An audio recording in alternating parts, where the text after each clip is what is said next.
Chapter 12. I'd managed to make the switch onto the blue line and was relaxing as the third city bus of the evening wended its way into the good part of town, before it occurred to me that I wasn't the only person in the vehicle's shadowy posterior. How had I missed that hint of fur beneath the stench of unwashed bodies and spilled soda pop when I boarded 10 minutes earlier? My only defense? That I had more important matters on my mind than getting jumped by a stray werewolf, failed to hold water when my attempt to swivel in search of further information was stilled by a flash of silver flickering in front of my eyes, 1 millisecond before cold steel came to settle beneath my chin. Not so fast. I froze, running through possibilities in my mind. Was this an unaffiliated drifter, an Atwood underling, or one of Jackal's henchmen? My opponent's identity should have made a difference, but the male's subsequent words turned off my rational side and prompted me to throw caution to the winds. "Your sister," the male started, and without giving him time to spit out whatever thinly veiled threat he'd dreamed up, I acted. One hand rose to pry his blade, holding fingers back into a painful reverse stretch, even as my other arm leveraged me off the seat sufficiently to get my feet underneath my butt. Then I was the one attacking. My sword was less than useless in such a confined situation, but I could spring upwards, holding onto my opponent's hand while leaping.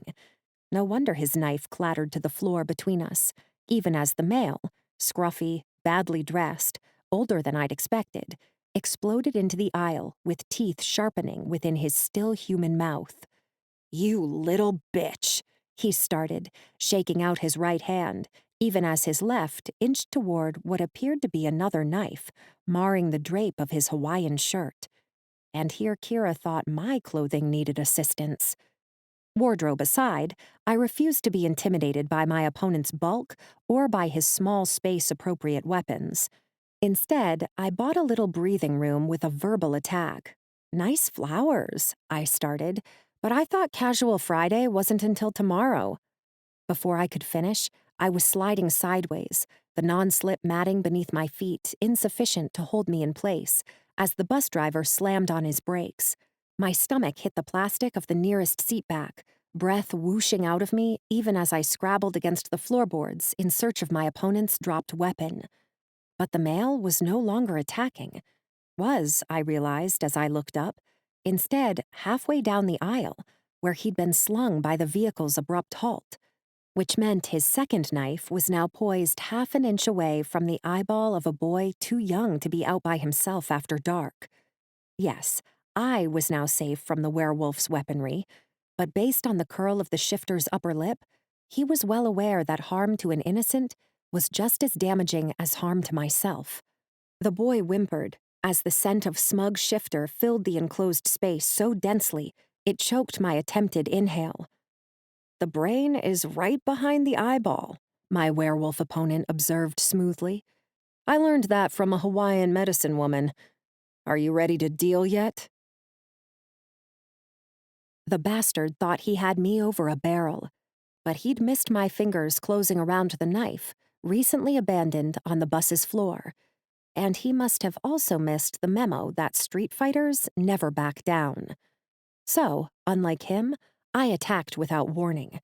Didn't open my mouth or even flick my eyes to give away my intentions.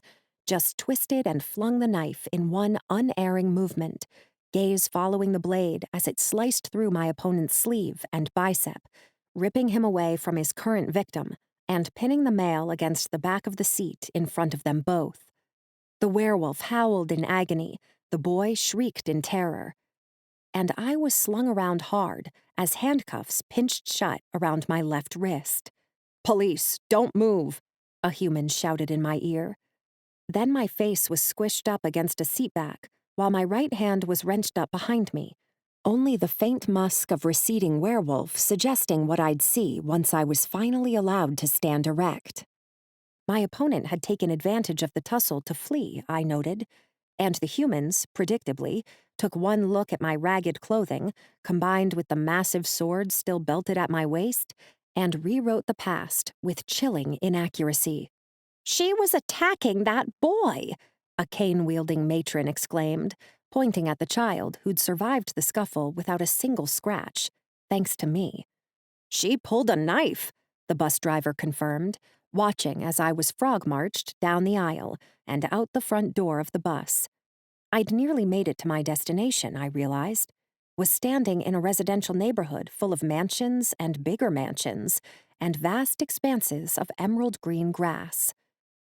And werewolves. Because the scruffy male was long gone, but another shifter waited at the bottom of the bus steps. This one reminded me of a more wiry version of Gunner and Ransom, with a wardrobe even Kira would have considered both stylish and smart. Another brother? A cousin? I couldn't be certain. Whatever his lineage, the mild-mannered shifter in his bespoke business suit was a good fit for talking the policeman off my back. "Is there a problem, officer?" the not-quite stranger asked, the query so cliched it might as well have rolled off the lips of a B-rate movie actor. And yet, he managed to pull off the impression. Could almost have been readjusting a monocle as he superciliously stared the policeman down. "This woman attacked a boy on a city bus," the officer started, but the stranger cut him off with a single raised hand. "Did you see the altercation in person? Was anyone injured?" "Well, no." "Then I highly doubt you have your facts straight, because this young woman is my house guest, not a troublemaker in the least, although she could use a better tailor. I'll admit that part." Together, the werewolf and the police officer looked me up and down, lips similarly pursed as they passed judgment on my thrift store attire. Hey, it was better than a hot pink Hawaiian shirt. And even though my escape from potential incarceration shouldn't have been that easy, the bus of witnesses was already rolling away down the street. Meanwhile, the officer before us apparently had no incentive to argue with a well-heeled resident of a top-tier neighborhood. "I apologize for any inconvenience," the official told me after a single second of consideration. Then air flowed in to replace the pinch of handcuffs, my former captor strolling away down the sidewalk, before my rescuer could lodge an official complaint. Which left me in the custody of a werewolf, who had every reason to berate me at length for nearly revealing myself to humans. But the stranger just raised one eyebrow and shook his head slowly instead. "Not smart," he chided, almost gently before adding, "Go home." Then he left me there. Didn't ask what I was doing in his neighborhood, or why I'd let myself fall into the hands of a human authority while looking only moderately human.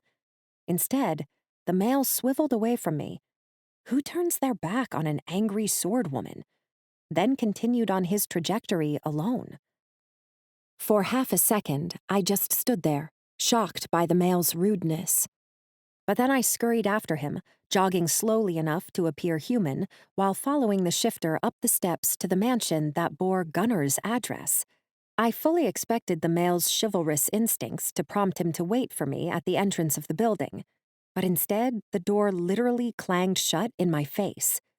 Rubbing my bruised forehead with one hand, I reached out to turn the knob with the other, only to find the barrier locked and unwilling to budge.